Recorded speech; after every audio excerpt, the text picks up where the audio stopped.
So this would be and cervical and thoracic assessments, number 2, to just give us a baseline of what's going on. So we're going to start with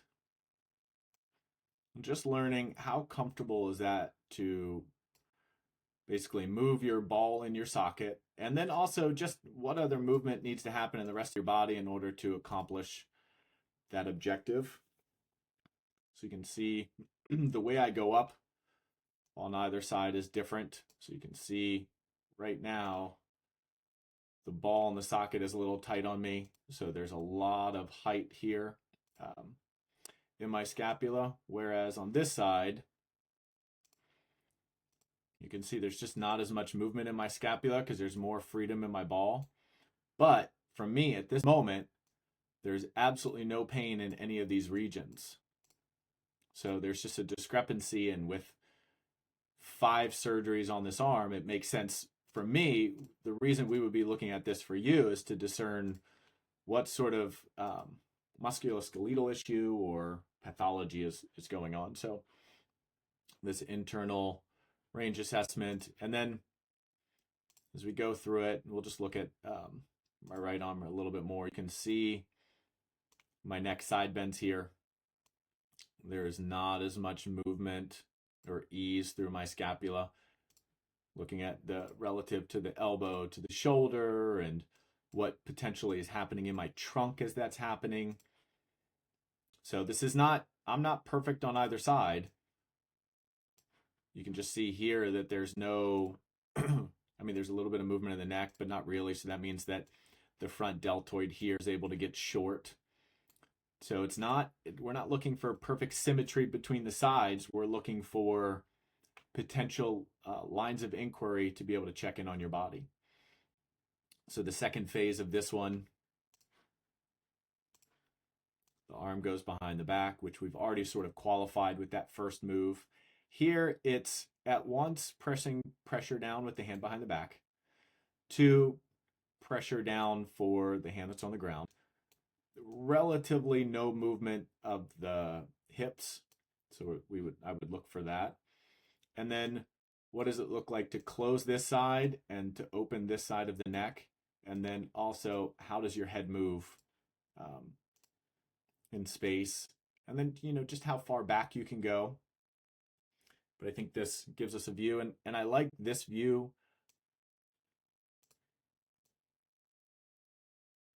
I like this view a little better because here I'm still inside of this hip, which I think is good. So there's a little bit of pushing away that happens.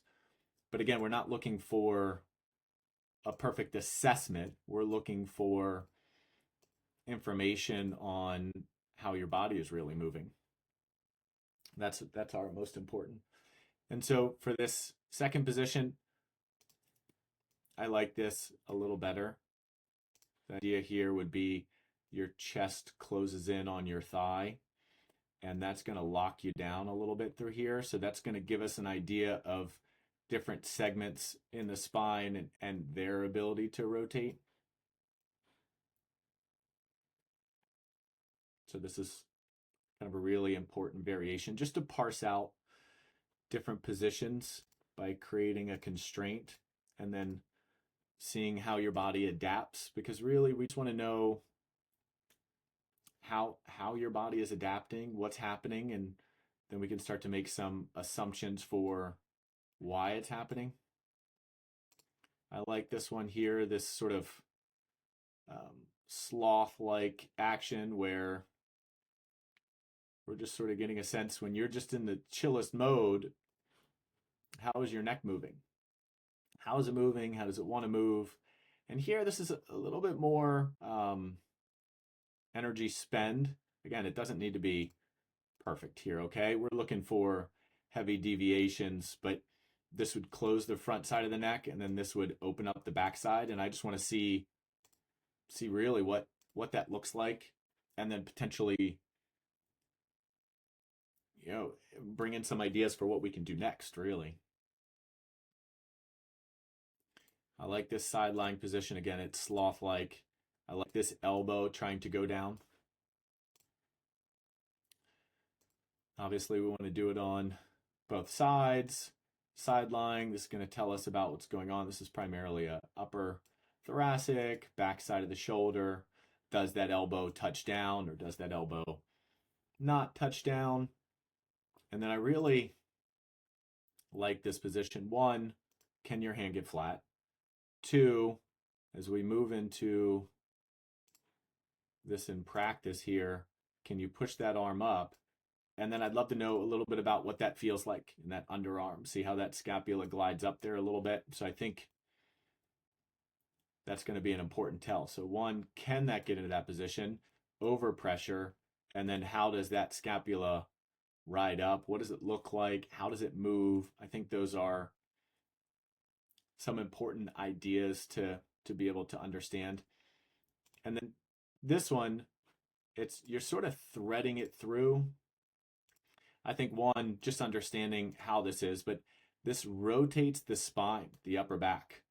And there's obviously some neck movement, but when we're thinking about the neck, we're also thinking about that thoracic spine and rib cage, how that moves, how that potentially doesn't move, and being able to get into extension. And I love the information of the hands to the brain. So I think that's pretty crucial to identify and understand. So now it's this same idea, but now we're taking the other arm and sort of reaching in order to help you go a little bit further. Can you reach that arm to the ground? And then that sort of invests this upper body even more in this rotation and twist on the ground. And just getting a sense of, again, what that looks like, how that potentially feels. So your feedback is going to be critical here. And this is just a long lever. My feet are not underneath of anything specific. And then when you're going back, the eccentric or the slowing down of that movement. And that should give us a pretty good amount of information for us to begin to understand what's going on up here. And then also what's going on when we think about the dynamism or movement. And then also how does this relate a little bit to the lumbar.